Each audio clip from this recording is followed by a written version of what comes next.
რუისიაგარის 19 კილომეტრიანი მონაკვეთის რეკონსტრუქციის პროექტით გათვალისწინებული სამუშაოების ძირითადი ნაწილი უკვე დასრულებულია.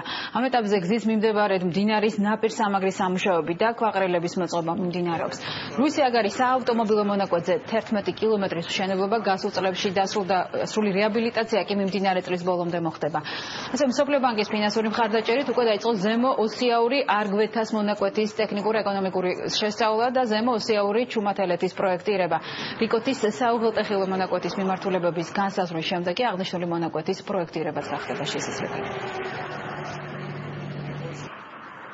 2014 წელს საქართველოს საავტომობილო გზების დეპარტამენტმა მსოფლიო ბანკის დაფინანსებით დაიწყო ზემო ოსიაურიდან არგვეთამდე მონაკვეთის ტექნიკურ-ეკონომიკური დასაბუთება და ასევე დეტალური პროექტირება ზემო ოსიაურიდან ჩუმათელეთის მონაკვეთის. ამ ეტაპისათვის 10 კილომეტრზე დეტალური დიზაინი და მომზადების პროცესია, ხოლო რაც შეეხება რიკოტის საუღელტეხილო მონაკვეთიდან არგვეთამდე მონაკვეთს, ამჟამად მსოფლიო ბანკის წარმომადგენლებთან ერთად ადგილზე ხდება მიმართულებების განსაზღვრა.